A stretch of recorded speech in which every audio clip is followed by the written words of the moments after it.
Hello everybody, my name is Nick and you're watching for the latest unboxing video of the 5D Mark IV.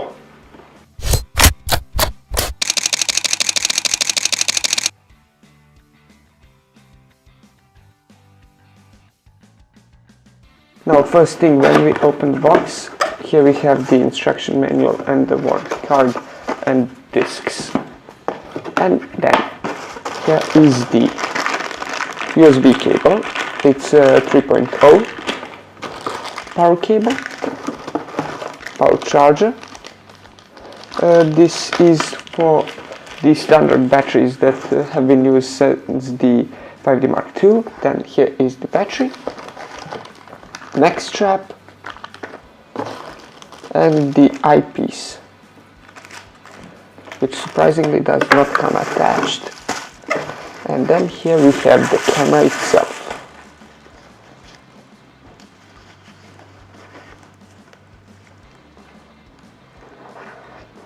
Now the main difference between this camera and the 5D Mark III is that this has a 30.4 megapixel CMOS sensor. That's about 4 megapixels more.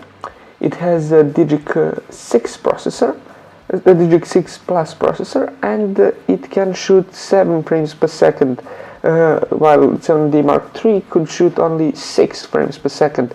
It has 4K video at 30 frames per second and Full HD at 60 frames per second, while 5D Mark III did not have 4K, and it did have Full HD but at 30 frames per second.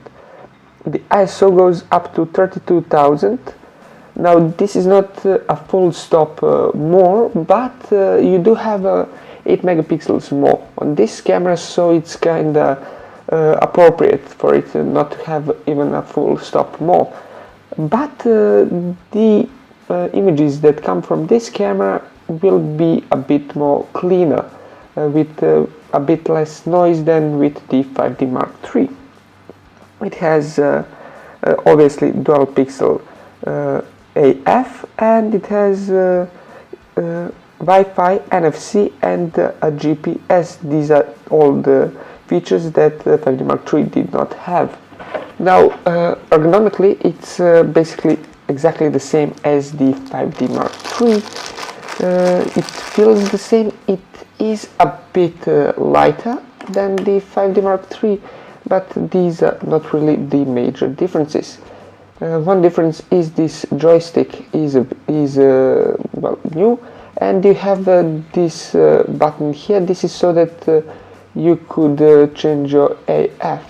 This is basically AF area select control here.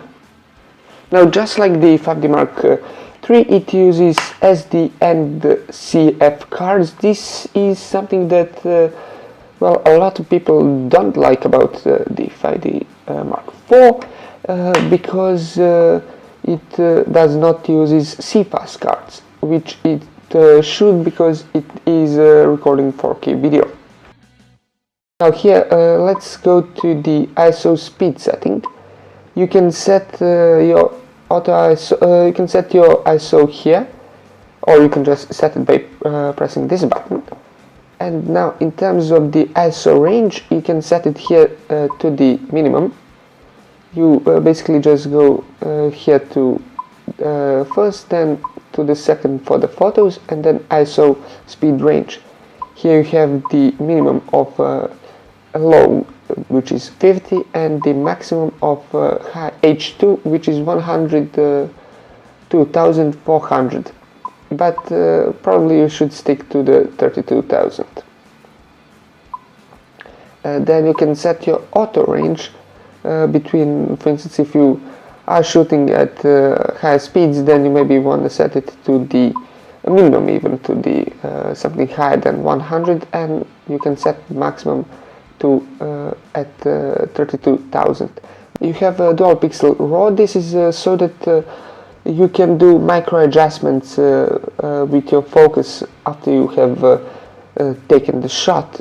So for instance, let's say the focus is on the eyelash, but you want the focus to be on the eye, then you can change that in the processing.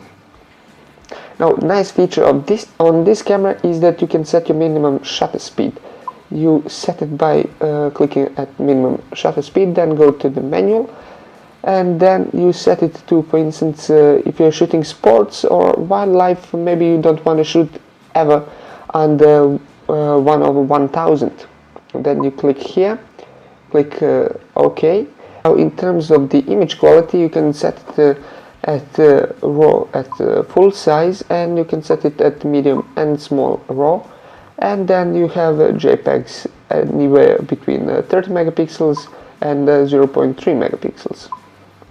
Now, in terms of the AF, you do have a lot of settings and ability to just do so many adjustments to fine-tune it, fine-tune the camera to your needs.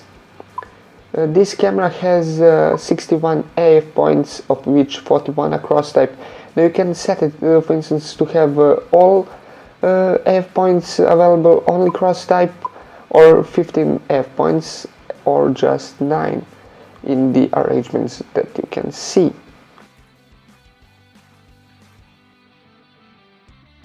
Now up here you have ability to change your ISO, and I just personally like this screen here.